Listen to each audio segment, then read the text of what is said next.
네, 여러분 마지막 시간 하겠습니다. 여러분 좀 전에 차량이 횡단보도에서 횡단보도 보행자 보호무 위반이 되려고 하면 보행자 신호등 녹색 등에 사고가 나야 그 녹색 등이 뭐 온 등이건 깜빡깜빡이건 간에 그래야 횡단보도 보행자 보호무 위반이 됩니다. 그렇지 않으면 보행자 보호무 위반이 안 됩니다. 그리고 그때 건너가는 사람은 횡단보도 보행자 보호의 대상이 되는 보행자가 아닌 것이죠. 빨간불 때 건너가는 사람은. 그러면 그때 차하고 부딪히면 차가 잘못한 것이 아니에요? 잘못은 차가 했지. 그냥 도로에서도 그렇고, 그다음에 그 횡단보도가 보행자 녹색 등이 아니면, 그럼 차한테는 횡단보도가 아니야. 그냥 도로나 똑같은 거예요. 근데 거기서 사고가 나면 차가 잘못은 했지만, 횡단보도 보행자 적색등일 때 사고가 나면 12개 항목 위반인 횡단보도 보행자 보호무 위반은 아니라는 것이죠. 잘못은 했지만 가해자이긴 하지만 중과실 대상은 아니다. 그 표현이고요. 자, 1406번 볼게요. 1406번. 자, 교통경찰 활동. 자, 니은에 보행자용 신호기의 신호를 위반해서 교통사고를 야기한 경우 신호 위반의 책임을 물을 수 있다. 이게 이 말이죠. 여러분 횡단보도가 있는데 여기에 보행자 등만 있는 거야. 보행자 등. 오케이? 차량 신호등이 또 별도로 있어요. 근데 차량 신호등이 없는 횡단보도야. 여기에서 횡단보도 보행자 녹색일 때 차가 그냥 지나가면 안 되지 않습니까? 지나가다가 사고가 확 나버렸어. 그럼 신호 위반이야, 아니야? 신호 위반은 아니라니까요. 왜냐면 차는 차량 신호등만 받으면 돼요. 신호에 관한 한 차는 차량 신호만 받으면 됩니다. 보행자는 보행자 신호만 받으면 되고. 그럼 뭐야, 그냥 쳐도 돼. 그것이 아니라 횡단보도 보행자 보호무는 또 따로 있는 것이죠. 신호는 차량 신호만 받으면 돼. 그러나 횡단보도에서 보행자 보호하는 것은 신호등 있는 횡단보도에서는 신호가 살아있을 때는 횡단보도라니까요. 그래서 그때 무조건 보행자를 보호해야 되기 때문에 횡단보도 보행자 보호무 위반이 되는 것이죠. 신호 위반은 안 되고 횡단보도 보행자 보호무. 그래서 차량은 차량 신호만 받으면 되는 거. 차량은 차량 신호만 지키면 되는 것이고 보행자는 보행자 신호만 지키면 되는 것이고 신호 관련해서는 다만 이제 다른 의무들이 또 있는 것이고요. 자, 디귿에 1406번 디귿. 신호 위반으로 교통사고를 야기한 자가 신호 위반의 범칙금을 납부했다면 업무상 과실치상죄로 처벌하는 것은 이중 처벌에 해당한다. 한번 범칙금 끊으면 사람 다치게 한 거 처벌할 수 없어요? 처벌할 수 있습니다. 같은 것으로 보지 않습니다. 그래서 신호 위반한 것하고 사람 다치게 한 것하고 어떻게 같은 거야? 다 다른 것이기 때문에 별도로 처벌할 수 있습니다. 이게 우리 현장에서 우리 교통경찰관이나 지구대 파출소 경찰관이 교통사고 현장에 가면 그 사람들이 실컷 신고했다가 우리가 가기 직전에 자기들이 딱 얘기해가지고 우리 딱 가면 그냥 우리 알아서 갈게요 막 그러는 경우가 있어요. 그때 좀 까다로운 경찰관들은 딱 잘잘못 따져가지고 딱지 딱 끊고 오는 경우가 있습니다. 근데 그렇게 끊으면 진짜 좋죠. 왜냐면 그렇게 집에 간 사람들이 그냥 집에 가고 끝나면 상관없는데 나중에 또 신고한다니까.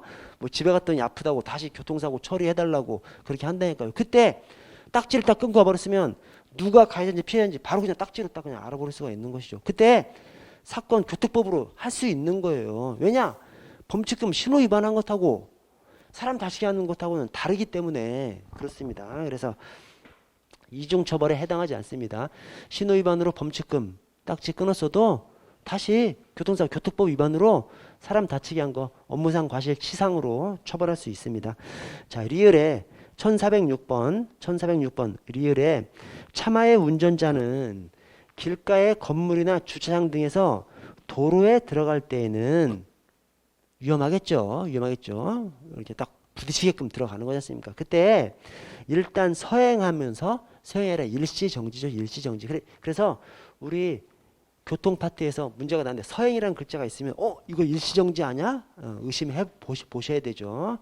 틀린 지문일 확률이 상당히 있죠. 그래서 일시정지.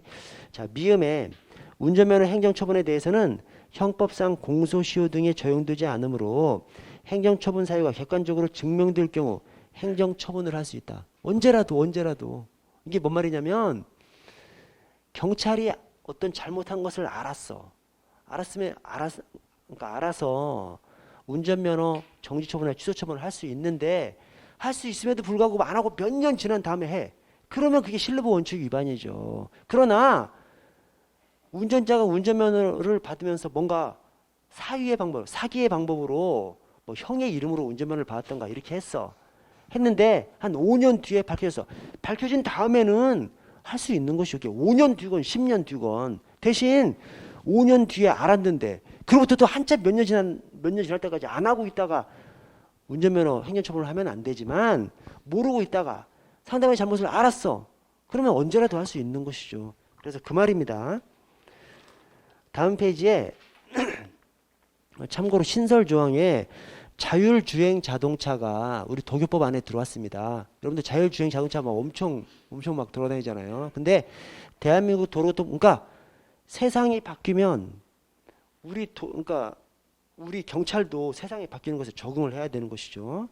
그 중에서 중요한 것 중에 하나가 이제 교통이죠. 이 교통이 막 세상이 기술이 엄청나게 발전하니까 그 발전의 속도를 우리 도로교통법에서 다 줘야 국민들이 편하면서 산업도 발전할 수 있는 것이죠. 그런데 그 중에 하나가 이제 자율주행 자동차인데 이 자율주행 자동차가 완전 자율주행 자동차가 있고 완전하지 않은 자율주행 자동차가 있죠. 지금 현재 도로교통법에 들어온 것은 완전하지 않은 자율주행만 들어왔습니다. 그래서 보시면 행정안전무령으로 정하는 완전 자율주행 시스템에 해당하지 않는 자율주행 시스템 이것만 들어왔습니다. 그러니까 자율주행이 완전 자율이 아닌 자율주행 시스템만 들어왔습니다. 그래서 왜 완전 자율주행이 아닌 자율주행이라고 얘기해?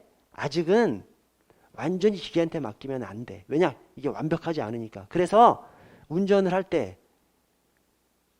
언제든 운전을 사람의 수동으로 바꿀 수 있는 태세를 갖추고 운전해야 하는 겁니다. 그것을 도입법에 담아 놓은 거예요.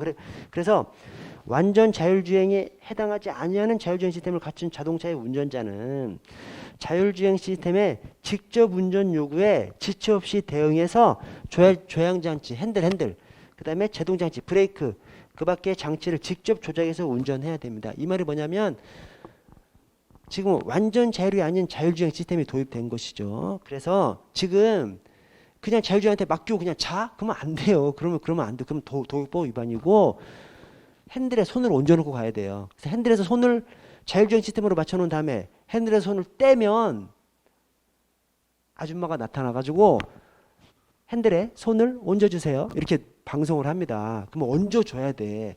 거기서 따르지 않으면 도입법 위반이 되는 것이죠. 그래서 지금 자율주행 시스템이 도입법 안에 들어왔는데 완전 자율이 아닌 자율주행 시스템이 도입법에 들어온 것이죠. 자, 이 자율주행 시스템이 왜 중요하냐면 이 항에 운전자가 자율주행 시스템, 여기서 말 자율주행 시스템이라고 하면 완전 자율이 아닌 자율주행 시스템입니다. 자, 그 자율주행 시스템을 사용해서 운전하는 경우에는 아래 운전 중 휴대전화, 그 다음에 영상 표시장치, DMB죠, DMB. 휴대전화, DMB 조작 금지를 적용하지 않습니다. 즉, 자율주행 시스템을 활용하면 운전자가 전화도 할 수 있고 DMB도 볼 수 있는 것이죠. 조작도 할 수 있고 볼 수도 있고 그런 것이죠. 혁명이죠. 혁명입니다. 비록 완전 자율주행은 아니지만 완전 자율주행이 아닌 자율주행이 도입법에 들어가지고 기능을 하고 있습니다. 그래서 알아두시고요. 자, 1407번 안전표지. 자, 기억에 보조표지. 도로 상태가 위험하거나 도로 또는 그 부근의 위험물. 여러분 위험물에 동그라미 쳐주세요. 위험물 뭐요? 주의표지입니다. 주의표지. 위험하니까 주의하라는 거예요. 위험하라니까 주의하라는 것이기 때문에 위험물이 나오면 주의표지. 위험하니까 주의하라는 것이고요. 자, 니은의 규제표지는 맞습니다. 도로통의 안전을 위해서 각종 제한, 금지 등의 규제라는 경우에 규제라니까 규제표지죠. 자, 디귿에 주의표지, 규제표지 또는 지시표지의 주기능을 보충해서 도로 사용자에게 알리는 표지. 이게 이제 보조표지입니다. 뭐냐면 저기 길에 주차 금지 이렇게 해놓은 다음에 그 밑에 조그맣게 표지가 하나 더 붙어가지고 09시부터 18시 그러면 09시부터 18시까지만 주차 금지고 18시 넘어가면 주차해도 되는 거거든요. 이렇게 보조해서 주 기능이 있고 주 표지가 있고 보조해서 붙이는 것을 보조 표지라고 합니다. 그래서 노면 표시가 아니라 보조 표지고요. 자, 리을의 지시 표지는 중간에 도로교통의 안전을 위해서 필요한 지시라는 경우. 그래서 이 지시 표지하고 저 규제 표지는 딱 그냥 내용 안에 지시, 규제라는 말이 이제 들어가 있어요. 그래서 여기서 딱 알아두셔야 될 것이 저 주의 표지만 확실히 알면 사실은 나머지 크게 헷갈리지 않거든요. 주의 표지가 뭐야? 위험물 주의하라고 주의 표지가 있습니다. 그것만 확실히 아시면 나머지 헷갈리지 않으실 수 있습니다. 자, 우리 1408번 중간에 위험하거나 위험물이 있는 경우 주의 표지. 자, 1409번 다음 중 적절하지 않은 것은 2번에 교통사고로 인한 물적 피해가 경미하고 파편이 도로상에 비산되지 않았다고 하더라도 가해 차량에 즉시 정차하는 등 필요한 조치를 취하지 아니한 채 그대로 도주했어. 그러면 뺑소니 성립합니다. 여러분 뺑소니 판례를 보시면 대부분 뺑소니 판례는 성립합니다. 그만큼 도로에서 사고가 났어. 뺑소니는 엄청 나쁜 걸로 보는 것이죠. 엄청 나쁘고 엄청 위험하고 그렇잖아요. 그래서 뺑소니는 웬만하면 그냥 인정해 줍니다. 뺑소니 인정 안 된 판례는 진짜 예외적인 판례들이에요. 자, 3번에 이게 이제 제가 아까 설명드린 이겁니다. 여러분 죄송해요. 제가 아까 헷갈려가지고 엉뚱한 거 설명을 드렸는데, 자 3번을 보시면 교차로 직전 횡단보도에 따로 차량 보조등이 설치되어 있지 않은 경우, 즉 차량 신호등이 설치되어 있지 않은 경우, 교차로 직전에 횡단보도가 있는데 차량 신호등은 없어요. 자, 그래서 교차로 차량 신호등이 적색이고 횡단보도 보행등이 녹색, 즉 횡단보도에 보행자 등만 있고 차량 신호등은 없어요. 횡단보도에. 교차로 차량 신호등은 있는 것이죠. 자, 교차로 차량 신호등은 적색이고 직진 못하죠. 우회전을 할 수 있습니다. 자, 그런데 횡단보도가 있으면서 횡단보도에 차량 신호등 말고 보행자 신호등이 있으면서 횡단보도 보행등이 녹색인 상태에서 횡단보도를 그냥 지나쳐서 차가 우회전하다가 사람을 다치게 했으면 신호 위반에 해당하느냐 해당하지 않느냐, 해당하지 않는다고 되는데 해당합니다. 그래서 틀린 조문입니다. 그래서 여러분 여기 한 번만 더 봐주십시오. 지금 여기하고 다른 게 빨간불이 들어왔어. 차량 신호등이. 근데 여기는 횡단보도가 없고 여기는 횡단보도가 있고 이제 신호등까지 그려줘야죠. 신호등이 차량 신호등이건 보행자 신호등이건 하여튼 신호등만 있어. 그러면 횡단보도가 없는 교차로든지 횡단보도가 있다 하더라도 신호등이 없는 횡단보도면 앞에 차량 녹색등은 직진만 하지 말라는 거니까 우회전할 수 있는 거예요. 그래서 우회전하다가 사고 나면 내가 가해자는 맞아. 그러나 저기 신호 위반에 12개 항목 위반 중과실은 아닌 것이죠. 그런데 교차로 직전에 횡단보도가 있으면서 그 횡단보도가 차량 신호등이건 보행자 신호등이건 하여튼 신호등이 하나 있어. 그때는 앞에 차량 적색등은 횡단보도 직전에 정지선에 서라는 신호로 봅니다. 이때 그냥 지나쳤으면 신호 위반인 것이죠. 그래서 그냥 지나쳐서 사고가 났어. 그러면 신호 위반, 12개 항목 위반, 과실, 중과실 교통사고가 되는 겁니다. 자, 넘어가서 1410번. 자, 도교법상 긴급 자동차로 간주되는 자동차에 해당하지 않는 것은, 자, 1번에 경찰용 긴급 자동차에 의해서 유도되고 있는 자동차. 경찰용 긴급 자동차에서 유도되고 있으면 경찰이 긴급한 목적으로 뭘 하고 있는 거지 않습니까? 함께 따라가는 것이기 때문에 그것도 역시 긴급 자동차로 간주되고요. 2번에 국군 및 주한 국제연합군용의 긴급 자동차에 의해서 유도되고 있는 그 국군 및 주한 국제연합군의 자동차도 역시 긴급 자동차로 간주되고요. 4번에 뭐 부상자, 환자, 수혈을 위한 혈액을 운반 중인 자동차도 역시 긴급 자동차로 간주됩니다. 3번은 그냥 생판 이상한 걸 넣어놨어요. 생판 이상한 걸 넣어놔서 틀렸고요. 자, 1411번 긴급 자동차 우선 통행 및 특례.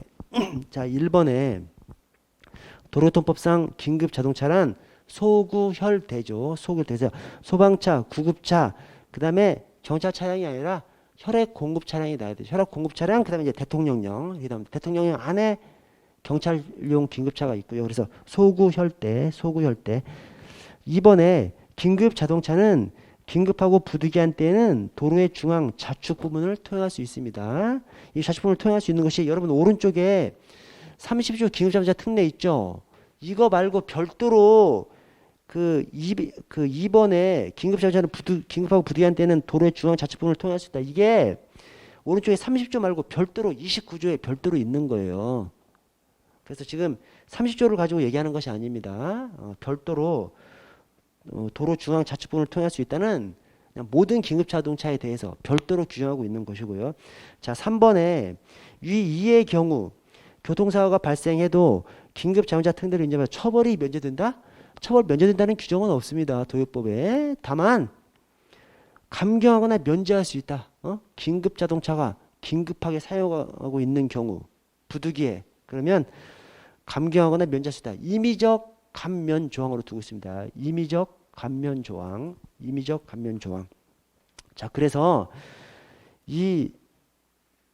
여러분 4번까지 보고 4번 모든 긴급 자동차에 대해서 자동차 등 속도 제한, 그다음에 앞지르기 금지, 끼어들기 금지, 그다음에 따따따 쭉쭉쭉 한 다음에 적용하지 아니한다.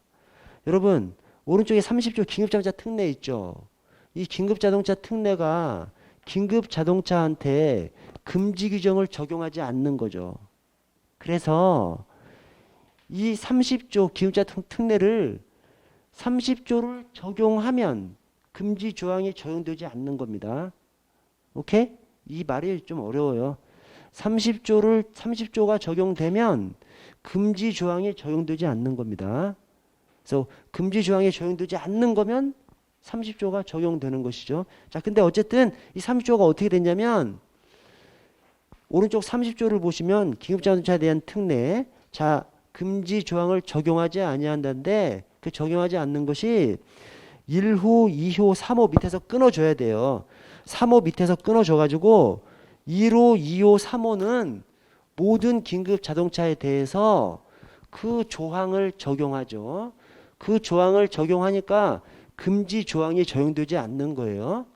자, 1호, 2호, 3호 속기압인데 앞지르기 시기 금지가 앞지르기 시기 장소가 있고 앞지르기 방법이 있어요. 앞지르기 방법은 저 밑에 있어요. 그래서 앞지르기 시기 장소니까 앞시장 이렇게까지 외우셔가지고 속기 앞시장 이렇게 외우셔야 됩니다. 1호, 2호, 3호가 속기 앞시장. 자, 속기 앞시장의 금지 조항은 모든 긴급 자동차에 적용하지 않아요. 오케이? 속기 앞시장의 금지 조항이 적용되지 않는 그것이 모든 긴급 자동차에 적용되는 것이죠. 나머지 그 밑에 안방 정지구 신중 보행은 소구 혈 경만 대통령령 안에서는 경찰용 자동차만 해당하는 사항입니다. 그래서 그 아래 안방 정지구 신중 보행 여기서 방이 앞지르기 방법의 방법 앞지르기 방법 앞지르기 금지 방법 그래서 안방 정지구 신중 보행은 소구 혈 경 대통령령에서 경찰용 자동차에게만 해당 조항이 적용됩니다. 해당 조항이 적용되니까 해당 금지가 적용되지 않는 것이죠. 자, 그래서 왼쪽 4번을 보시면 모든 긴급 자동차에 대해서 적용하지 아니한다라고 하면 속기 앞시장만 적시를 해야지 나머지까지 적시해서 이제 틀린 지문입니다. 오케이? 자, 그래서 이 지금 긴급자동차 특례가 어떤 식으로 들어왔냐면 여러분 긴급자동차 관련해서 감경하거나 면제할 수 있다 조항에서 형의 감면 조항이 있지 않습니까? 근데 그게 임의적 감면이잖아요. 그래서 이 순서가 어떻게 들었냐면 먼저 긴급자동차에 대해서 속기 앞시장 금지 규정 적용하지 않는 거 이 30조의 1, 2, 3호 이게 제일 먼저 도입이 됐어요. 근데 속기 앞 우리 뭐 경찰 차 보탬이 안 돼. 그러잖아요. 딱 봐도 우리 가장 보탬이 되는 것이 뭐냐면 신호위반 횡단보도 중앙선 침범이야. 독가놓고 신호위반 중앙선 횡단보도 이게 가장 우리한테 필요한 거예요. 그렇잖아요. 신호위반 중앙선 침범 횡단보도 가장 필요한데 속기 앞에 그게 없잖아. 그래서 옛날부터 긴급자동차 특례 30조 이 1호, 2호, 3호가 있었는데 무용지물이야. 그래서 추가로 도입된 것이 형의 감면 조항이 들어왔어요. 근데 형의 감면 조항이 형을 감경하거나 면제할 수 있다. 임의 조항이니까 판사가 안 들어줘. 그거를 안 해줘. 교통사고가 나가지고 사람이 좀 다치면 안 해준다니까 그거를. 그래서 경찰관이 막 형사처벌 되고 막 그러는 거예요. 그래서 추가로 도입한 것이 30조의 4호부터 12호까지 안방 정주고 신중 보행입니다. 안방 정주고 신중 보행 안에 뭐가 들어가 있어? 신호 위반이 들어가 있고요. 중앙선 침범이 들어가 있어요. 지금도 횡단보도는 없어. 그러니까 횡단보도는 지금도 엄청 조심해야 돼요. 그러니까 지금도 운전은 엄청 조심하긴 해야 돼. 우리 출동하면서. 그러나 지금 신호 위반하고 중앙선 침범은 긴급한 상황에서 우리가 그렇게 했으면 이 조항 자체를 적용하지 않아 버리잖아요. 이 조항을 적용하지 않으니까 긴급한 상황에서 신호 위반을 했어도 중앙선 침범을 했어도 중앙선 침범한 것이 아닌 것이 되고 신호 위반한 것이 아닌 것이 되는 것이죠. 그래서 사람이 죽지만 않았으면 종합보험만 가입돼 있으면 형사처벌 받지 않아요. 근데 경찰용 자동차는 당연히 종합보험 다 가입돼 있으니까 지금은 형사처벌 받지 않는 것이죠. 어느 경우에? 신호 위반 중앙선 침범. 대신 횡단보도는 여기 없어. 안방정주 신중보행의 횡이 횡단보도가 아니라 저 횡단 금지 어딨냐? 7호에 횡단 금지예요. 그래서 횡단보도는 없어요. 그래서 지금도 엄청 조심하긴 조심해야 됩니다. 사고 나면 책임질 수가 있는 것이죠. 그러나 옛날보다는 엄청 좋아진 것이죠. 중앙선하고 신호 위반은 해결돼 버린 것이죠. 그겁니다, 여러분. 자, 넘어가서 이제 문제가 또 나와요. 자, 넘어가서 1413번. 자, 도로교통법에 관한 설명으로 가장 적절하지 않은 것은 자, 1번에 모든 차의 운전자는 예외 없이 터널 안에 주차를 해서는 안 된다. 긴급 자동차는 예외거든요. 그래서 저는 뭐 좋은 문제는 아니라고 생각합니다. 이거. 근데 어쨌든 올해 2차에 긴급 자동차 때문에 예외가 있는 그것을 넣어서 틀린 지문을 만들어 놨고요. 자, 4번을 보시면 물로 입안을 헹굴 기회를 달라는 피고인의 요구를 무시한 채 호흡 측정기로 측정한 혈중 알코올 농도 수치가 0.05%로 나타난 사안에서 피고인의 당시 혈중 알코올 농도 0.05% 이상의 술에 취한 상태에서 운전했다고 단정할 수 없다. 옛날에 지금은 0.03이 기준인데 옛날에 0.05가 기준일 때 입안을 헹굴 기호를 주고 측정을 해야 되는데 그 기호를 주지 않고 측정했는데 딱 0.05가 나온 거야. 거기에 대해서 봐줬습니다. 판사가 봐준 판례고요. 자, 1414번 도요법상 자전거 등과 긴급 자동차 통행 방법. 자전거 등 하면 뭐죠? 자전거 등 하면 자전거 플러스 PM이죠. 근데 이 PM이란 존재가 엄청 골 때려요. 자동차 등 하면 자동차 플러스 원자인데 이 원자에 PM이 들어가 있어? 없어? 안 들어있어? PM이 들어가 있어요. 원자 PM이 포함되어 있어요. 그래서 이 PM은 자전거 등에도 해당하고 자동차 등에도 해당하는 희한한 개념이죠. PM입니다. 왜 PM을 그렇게 해놨어? PM이 원자의 하나입니다. 그래서 운전면허도 있어야 돼요. 그런데 PM이 자전거랑 비슷하게 다녀야 되잖아요. 우리 도로에서는 우측 끝에서 다녀야지 왼쪽으로 막 섞여 다니다가는 사고 나서 죽어버리잖아. 그래서 자전거랑 똑같이 규율해야 할 필요가 있기 때문에 자전거하고 똑같이 자전거 등 해가지고 자전거랑 똑같이 규율을 해 놓으려고 자전거 등에도 이렇게 넣어놓은 거예요. 그러나 원자에 해당하니까 또 자동차 등에도 해당하고요. 그래서 어떤 똑같은 규율 사항을 규정하면서 PM을 자전거하고 같이 규율하려고 하면 어떤 사항을 규정하면서 그 사항을 규정하는 거기에서 자동차 등 하고 가로에 개인적 이동장치는 제외 이런 규정을 넣음으로써 그 규율 사항에 있어서는 자전거 등 규율을 받도록 그렇게 이제 해 놓습니다. 그래서 이렇게 이중으로 들어가는 것이 이 PM을 자동차 등하고 똑같이 규율할 때도 있고 자전거하고 똑같이 규율할 때도 있고 자전거하고 똑같이 규율할 때는 자동차 등에서 PM은 제외 이런 규정을 넣음으로써 해결합니다. 자, 1번에 이게 딱 그 조항이죠. 자, 자전거 등, 자전거 플러스 맞죠? 자전거 등, 자전거 플러스 PM이죠. 자전거 등의 운전자는 자전거 도로가 설치되지 아니한 곳에서는 도로 우측 가장자리에 붙어서 통행해야 됩니다. 왜? 자전거나 PM이 다른 차들하고 막 섞여서 도로 한 군데서 가다가는 죽어버리잖아. 그래서 우측에 붙어서 가라고 그렇게 해놨고요. 자, 4번에 교차로나 그 부근에서 긴급 자동차가 접근하는 경우 차와 노면 전차의 운전자는 긴급 자동차가 우선 통행할 수 있도록 진로를 양보해야 한다. 꼭 맞는 말인 것 같은데 도로에서 다른 그 교차로 말고 다른 도로에서 긴급 자동차를 만났을 때는 진로를 양보하면 돼요. 그러나 교차로에서 만났을 때는 달라요. 그래서 밑에 해설을 보시면 29조 긴급 자동차의 우선 통행 사항에 교차로나 그 부근에서 긴급 자동차가 접근하는 경우에는 그 밑에 교차로를 피해서 일시 정지해야 됩니다. 그래서 긴급 자동차가 제대로 갈 수 있도록 교차로를 피해서 일시 정지해야 됩니다. 근데 그 밑에 그 교차로나 부근 사항에 따른 곳이니까 교차로나 그 부근 외의 곳에서 긴급자동차가 접근하는 경우에는 그냥 아래 진로를 양보하면 됩니다. 오른쪽으로 붙든 차선을 변경하든 해서 양보해주면 되는 것이고 대신 교차로나 부근에서는 긴급자동차를 피해서 일시 정지해 줘야 됩니다. 그래서 긴급자동차가 갈 수 있도록 넘어가서 1416번 볼게요. 1416번. 자, 자전거 등은 자전거 플러스 PM이죠. 자, 자전거 등의 운전자는 자전거 도로가 설치되지 아니한 곳에서는 도로 좌측 가장자리 죽어버리라고? 도로 우측 가장자리에 붙어서 통행해야 됩니다. 자, 라에 자전거 등의 운전자가 횡단보도를 이용해서 도로를 횡단할 때에는 보행자 통행에 방해가 되지 않도록 서행해야 된다. 서행하라는 말은 타고 가는 거예요. 그러면 차가 지나가는 거네요. 횡단보도 보행자가 지나갈 길을 차가 지나가는 거잖아요. 그렇게 하면 안 되고 보행자로 지나가야 돼요. 그래서 내려서 해설을 보시면 자전거 등에서 내려서 자전거 등을 끌거나 들고 보행해야 됩니다. 그래서 자전거 등이 횡단보도를 건너갈 때는 완전히 보행자로 바뀌어서 보행자로 건너가라는 말입니다.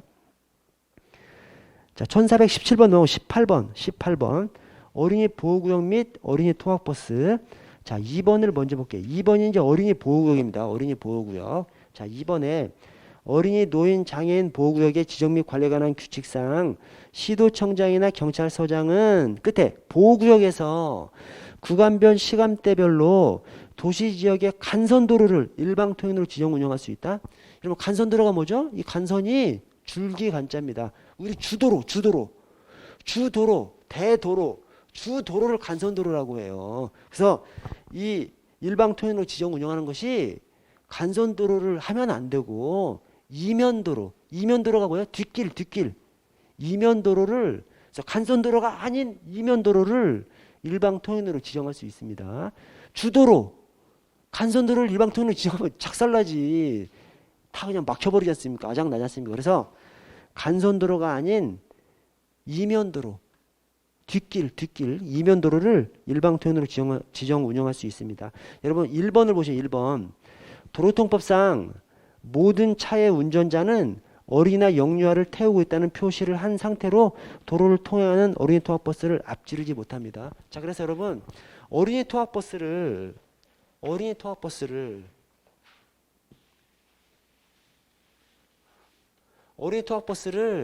길에 가다가 만났어. 절대로 앞지르지 못해요. 그 어린이 통학버스가 어린이 통학버스임을 알리는 여러 가지 장치를 하게끔 되어 있습니다. 또 뒤쪽에는 별도의 등을 또 설치하게 되어 있어요. 뒤쪽에 별도로 설치한 이 등이 켜져 있어. 그러면 누구도 앞지르지 못합니다. 운행하고 있을 때는. 대신 어린이 통학버스가 우측에 정차했어. 우측에 정차한 상태에서 어린이가 타고 내리고 있는 도중이면 어린이 통학버스 그 등을 깜빡이도록 되어 있어요. 그러니까 별도로 설치한 이 등이 어린이 통학버스가 정차한 상태에서 깜빡이고 있으면 그것이 어린이가 타고 내리고 있는 중임을 알리는 표시입니다. 어린이 통학버스라고 하더라도 그 별도로 설치한 등이 깜빡이지 않으면 어린이가 타고 내리는 것이 아닌 것이죠. 근데 어린이 통학버스가 정차해가지고 별도로 설치한 그 등을 깜빡이고 있으면 어린이가 타고 내리고 있는 중이라는 것을 알리는 표시입니다. 그때 그 차로와 바로 옆 차로에서는 어린이 통학버스에 이르기 전에 일시 정지해서 안전을 확인한 후 서행해야 됩니다. 일시 정지해야 돼요. 그 차로와 그 옆 차로에서는 어린이 투학버스에 이르기 전에 일시 정지해서 안전을 확인한 후 서행해야 됩니다. 자, 또 반대 차로에서 오는 반대 차도에서 오는 차도. 그 반대 차로에서 오는 차는 중앙선이 없거나 중앙선이 있더라도 편도 1차로면 중앙선이 없거나 편도 1차로 도로면 반대쪽에서 오는 차도 어린이 투학버스에 이르기 전에 일시 정지해서 안전을 확인한 후 서행해야 됩니다. 아, 그걸 제가 여기다 빼먹었어요. 이게 기출문제 없어도 꼭 넣었어야 되는 건데, 그래서 숙지를 좀 해주시고요. 자, 다음 페이지 넘어가서 964번을 보시면 964번. 자, 주차 금지 장소가 나오죠. 주차 금지 장소가 있고 주정차 금지 장소가 있죠. 근데 우리는 이제 이렇게 외웠습니다. 다터 다중공사 5m. 그다음에 교도소 5 안정행건 10. 그래서 다터 두 글자로 시작하는 것이 주차 금지 장소고, 교도소 5, 교도소 세 글자로 시작하는 것이 주정차 금지 장소입니다. 그래서 다터 다중공사 5m, 교도소 5 안정행건 10 그렇게 이제 외우시면 됩니다. 그래서 주차 금지 장소니까 다터 다중공사 5m죠. 그래서 거기 1번에 뭐 다터 나오고 2번에 뭐 다중 나오고 4번은 이제 별도로 있는 것이고요. 저 3번은 도로공사 다터 다중공사 5m니까 포함은 돼요. 근데 다터 다중공사 5m라서 이 도로공사도 5m 이내인데 맨 뒤에 10m 이내라고 해서 그래서 틀렸습니다. 다터 다중공사 5m, 교도소 5 안정행건 10 이렇게 숙지해 주시면 되겠습니다. 다만 그 맨 아래 해설에 주정차 금지 장소가 있고 주차 금지 장소가 있는데 주정차 금지 장소의 8번을 보시면 어린이 보호구역이 이제 들어가 있죠. 그래서 교도소 5 안정행건 10에 어린이 보호구역이 없지만 어린이 보호구역이 가장 중요한 구역이니까 주차 정차가 다 금지된 구역이겠지. 그래서 주정차 금지 장소에 어린이 보호구역도 거기 이제 들어가 있습니다. 오른쪽 1420번. 자, 주차 금지 장소로 옳은 것은 주차 다터 다중공사 5m. 그래서 거기 2번에 다터, 그다음에 리을에 도로공사, 다중 이용 장소, 그다음에 공사, 이 도로공사 5m, 다터 다중공사 5m. 나머지가 교도소 5 안전행건 10이죠. 그래서 기억하고 디귿은 주정차 금지 장소입니다. 교도소 5 안전행건 10. 자, 1421번에 정차 주차가 모두 금지되는 장소, 주정차 금지 장소죠. 그래서 교도소 5 안전행건 10을 찾으시면 됩니다. 그래서 기억에, 자, 교도소 5, 교도소는 그 가장자리 5m 이내인데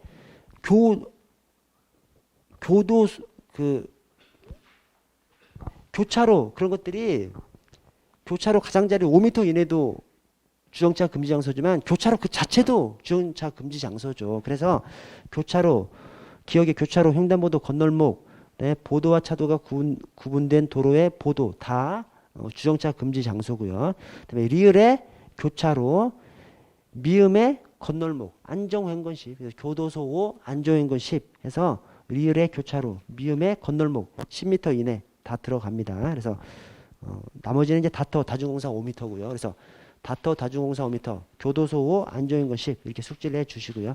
자, 1422번을 보시면 1420번. 자, 속도 제한이 나오는데 속도 제한은 아래 해설을 보시면요. 먼저 위반한 속도가 20km 이내. 그다음에 그 위를 이걸 다 읽어버리면 이제 못 외우는 거예요. 그래서 20km 이내, 40km 이내, 60km 이내, 60km 초과 이렇게 해야 됩니다. 그래서 2, 4, 6초죠. 2, 4, 6초. 왼쪽으로 2, 4, 6초로 딱 해버리면 이제 외울 수 있는 겁니다. 이게 딱 가닥 안에 들어와요. 그래서 2, 4, 6초에 대해서 범칙금은 3, 6, 9, 12, 과태료는 10,000원씩 얹은 것이고요. 자, 벌점은 2, 4, 6초에 2는 벌점이었고 나머지가 15, 30, 60 이렇게 그냥 더블로 이렇게 나가고요. 대신 어린이 보호구역에서는 어린이가 많이 다니는 오전 8시부터 오후 8시까지는 벌점이 더블로 들어갑니다. 그래서 15점부터 시작해서 15점, 30점, 60점, 120점까지입니다. 왜 120점까지야? 1년 이내 121점이 되면 면허 취소거든요.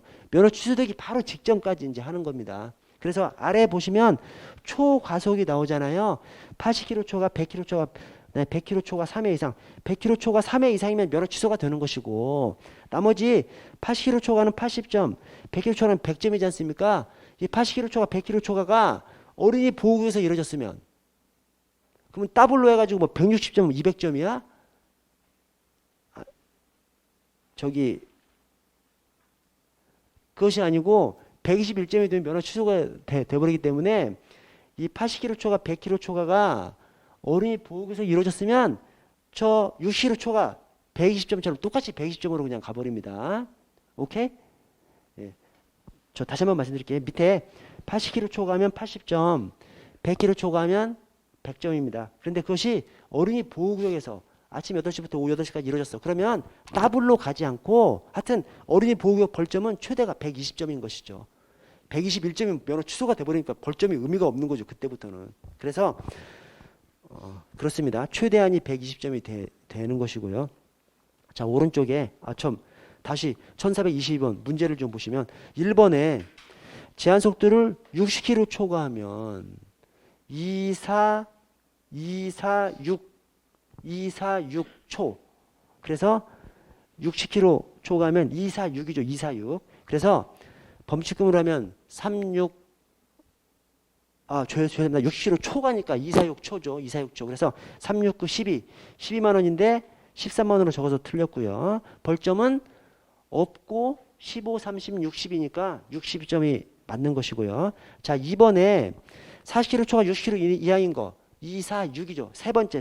그래서 범칙금은 369 9만 원이고요. 그다음에 벌점은 없고 15, 30점인데 40점이라고 해서 틀렸고요. 3번에 20km 초과 40km 이하인 경우에는 24죠.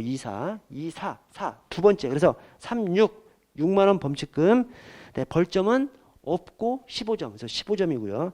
자, 4번에 제한속도 위반 정도가 20km 이하인 경우 최초 2죠. 2. 자, 범칙금은 3만 원이죠. 3만 원. 과태료가 4만 원이고 범칙금은 3만 원이고요. 자, 1423번. 적절한 것은 1번. 일반적으로 고속도로를 운전하는 자동차 운전자에게 도로상에 장애물이 나타날 것을 예견해서 제한속도 이하로 감속 운행할 주의 의무가 있다? 없다? 없습니다. 그래서 고속도로에서 사람이 갑자기 나타나서 치였어. 그러면 그냥 잘못이 아니에요. 그것은 아예 그냥 잘못이 아닙니다. 대신 저쪽 100m 넘어서 앞에서 나타났어. 그럼에도 불구하고 그냥 때려 박아서 고의로 박은 거지. 아니, 고의가 아니라고 하더라도 이때는 책임을 져야 됩니다. 즉 고속도로에서 통상 앞차와 100m 거리를 두도록 되어 있잖아요. 근데 100m보다 훨씬 앞에서 사람이 나타났어. 아무리 사람이 나타나면 안 되지만 저 앞쪽에서 나타났으면 그때는 속도를 줄여야지. 그럼에도 불구하고 쳤으면 그때는 이제 잘못인 것이고, 대신 갑자기 그냥 쭉 나타나 버렸어. 그래서 치였어. 그러면 차량의 잘못이 아닌 것으로 봐버립니다. 자동차 전용도로도 마찬가지고요. 자동차 전용도로는 자동차만 다니니까 사람이나 오토바이, 자전거 이런 것들은 나타나지 않을 거라고 기대하는 것이죠. 그래서 그 기대에 대한 신뢰를 지켜주는 것이죠. 자, 2번에 첫째 줄 끝에 자동차의 원동기에 시동을 걸었는데, 즉 운전하려고 한 것이 그냥 시동을 걸었는데 실수로 기어를 건드려 버려가지고 원동기 추진력에서 자동차가 나갔어. 이것을 운전에 해당해? 운전으로 보지 않습니다. 왜? 도요법상 운전은 본래 목적으로 운행하는 것만 운전으로 봅니다. 그래서 실수로 히터를 켜려고 시동을 켰다가 그냥 스르륵 나갔어. 그러면 그것은 운전으로 보지 않습니다. 운전으로 보지 않기 때문에 음주운전도 아니에요. 운전으로 보지 않기 때문에 설사 음주를 하고 있었다 하더라도 음주운전도 아닙니다. 자, 3번에 무면허 운전이 하루 이틀이 아니라 막 여러 기간에 걸쳐서 장기간에 걸쳐서 무면허 운전이 됐어. 그러면 도대체 무면허 운전 몇 개의 무면허 운전을 했는가 궁금하겠죠. 판례에서 그냥 그럴 때는 하루에 무면허 운전 1개씩 형성된 것으로 그렇게 이해를 합니다. 그래서 셋째 줄에 운전한 날을 기준으로 운전한 날마다 1개의 운전행위가 있다고 보는 것이 상당하지 않다가 아니라 상당하다. 그래서 무면허 운전은 하루에 무면허 운전죄 하나를 저지르는 것으로 그렇게 이제 이해를 합니다. 자, 4번에 특별한 이유 없이 호흡 측정기에 의한 측정에 불응하는 운전자에게 경찰 공무원이 혈액 채취에 의한 측정 방법이 있음을 고지하고 그 선택 여부를 물어야 할 의무가 있다고는 할 수 없습니다. 그래서 호흡 측정했어. 근데 혈액 측정 얘기도 하지 않고 그냥 입건해버렸어. 그냥 처벌할 수 있습니다. 왜 그래? 통상 측정이라고 하면 어떤 측정을 말해? 호흡 측정을 말하죠. 그래서 통상 음주운전 측정이라고 하면 호흡 측정을 말하기 때문에 호흡 측정 했으면 충분한 기회를 준 겁니다. 추가로 혈액 측정이 있다는 거 설명해 주지 않았어도 아무 상관없습니다. 자, 대신 호흡 측정을 하고 추가로 혈액 측정까지 했어. 그러면 어떤 것에 따라야 돼요? 더 정확한 것은 혈액 측정이기 때문에 호흡 측정도 하고 혈액 측정도 했으면 혈액 측정을 따라야 됩니다. 혈액 측정의 음주운전 수치를 따라야 됩니다. 혈액 측정이 우리 경험칙상 혈액 측정이 훨씬 더 정확한 것이라고 인정되기 때문에 그래서 두 개를 다 측정했으면 혈액 측정이 우선되는 것이 혈액 측정 수치가 우선되는 것이죠. 여러분 죄송합니다만 1424번 하나만 하고 좀 오늘 마무리하겠습니다. 자, 도교법상 음주 및 약물운전에 대한 처벌로서 가장 옳지 않은 것은 그래서 먼저 음주운전 처벌이 1, 2, 5, 38치기죠. 거기 표를 한번 보세요. 1, 2, 5, 38치기. 38치기에 대해서 1, 2, 5로 처벌하죠. 그 38치기가 0.03 이상, 0.08 이상, 그 다음에 측정 불응 0.2 이상 이렇게 강도별로 높아지고 거기에다 대놓고 형사처벌 조항이 1, 2, 5. 그래서 1년 이하, 1년 이상 2년 이하, 1년 이상 5년 이하, 2년 이상 5년 이하 이렇게 갑니다. 벌금형 선택 조항도 절반으로 해서 똑같은 방식이에요. 그래서 500만 원 이하, 500만 원 이상 1000만 원 이하, 500만 원 이상 2천만 원 이하, 1000만 원 이상 2천만 원 이하 이렇게 이제 딱 나갑니다. 그래서 1, 2, 5, 38치기, 1, 2, 5, 38치기로 그렇게 생각을 해주시고요. 자, 그 다음에 2회 이상 가중처벌 조항이 개정됐어요. 전에 좀 강하게 2회 이상 가중처벌 조항을 두고 있었거든요. 거기에 대해서 유언결정을 내려버렸잖아요. 유언결정이 나와가지고 그래서 개정된 것이 아래로 이제 개정됐습니다. 이게 최종 개정된 것입니다. 자, 보시면 148조의 2, 148조의 2. 자, 둘째 줄에 개인형 이동장치는 제외하고요. 그러니까 개인형 이동장치는 아예 이 2회 이상 가중처벌하고 아예 그냥 상관없습니다. 음주처벌 자체도 개인형 이동장치는 20만 원 이하 벌구하로 가볍게 처벌하잖아. 그러니까 어쨌든 이 2회 이상 가중처벌 조항에서도 개인형 이동장치는 그냥 제외합니다. 상관없어요. 자, 개인형 이동장치를 운전한 경우는 제외하고 벌금 이상 형을 선고받고 10년 내에 다시 위반한 사람, 그 위반한 사람은 형이 실효된 사람도 포함해서 자, 그것을 어떻게 구분해놨냐면 측정 거부, 새로 한 것이 측정 거부 0.2 이상 0.03 이상 세 가지로만 구분했습니다. 측정 거부 0.2 이상 0.03 이상 그러니까 한마디로 측정 거부 한 다음에 0.2 이상하고 0.2 미만하고 그렇게만 구분한 것이죠. 측정 불응 0.2 이상 0.2 미만 이게 세 가지로 구별해놨습니다. 자, 측정 불응 그 다음에 0.2 이상 그 다음에 0.2 미만 이 전체에 있어서 원래 처벌에서 조금만 높여놨어요. 그것이 뭐냐면 자 2회 이상일 때 측정 거부는 원래는 1년 이상 5년 이하 또는 500만 원 이상 2천만 원 이하거든요. 근데 뒤에만 하나씩 높여놨어요. 그래서 측정 거부를 보시면 이 2회 이상 측정 거부 1년 이상 6년 이하 원래 그냥 1회 측정 거부는 1년 이상 5년 이하거든요. 뒤에만 그냥 1년을 높여놨어요. 그리고 벌금형 선택 조항이 500만 원 이상 3천만 원 이하 원래는 500만 원 이상 2천만 원 이하거든요. 뒤에만 하나씩 높여놨습니다. 그래서 1년 이상 6년 이하 500만 원 이상 3천만 원 뒤에만 하나씩 높여놨고요. 자, 2호에 0.2% 이상인 경우에는 2년 이상 6년 이하 1000만 원에서 3천만 원 이하 자 2회가 아니라 1회 0.2 이상은 2년 이상 5년 이하 1000만 원 이상 2천만 원 이하거든. 뒤에만 하나씩 높여놓은 거예요. 왜냐 옛날에 너무 2회 이상 음주운전을 너무 강하게 처벌하니까 그것이 유언이라고 하니까 조금씩만 높여놓은 거예요. 조금씩만. 자 3호에 0.03% 이상 0.2% 미만인 사람은 1년 이상 5년 이하 500만 원 이상 2천만 원 이하 이건 뭐예요? 이것은 최초 측정 불응 처벌하고 똑같아. 그래서 0.03 이상 0.08 이상은 측정불응하고 똑같이 만들어 놓은 것이죠. 0.2 미만은 측정불응, 최초 측정불응하고 똑같이 만들어 놨어요. 오케이? 그러니까 최초 음주운전 했을 때 38칙이지 않습니까?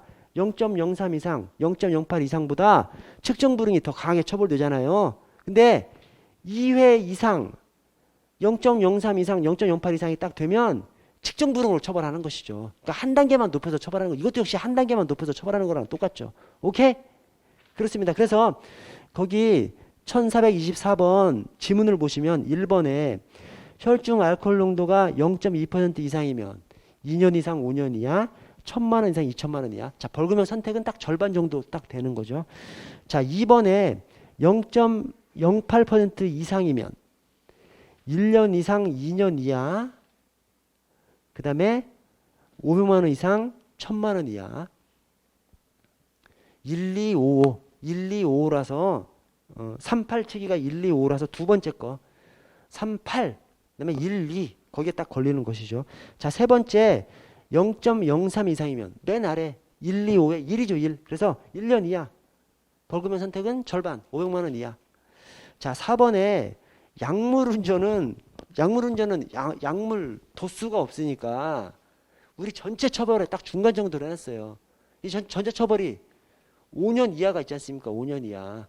거기에 약물 운전은 이 약물 운전이 뽕 먹고 저 마약류 먹고 운전하는 것이 약물 운전이죠. 그래서 거기 2년 이하가 아니라 3년 이하 또는 1,000만 원 이하로 해놨습니다. 3년 이하, 1,000만 원 이하, 3년 이하, 1,000만 원 이하. 여러분 저 늦게 끝내서 죄송하고 고생하셨고 내일 이어서 하도록 하겠습니다. 수고하셨습니다.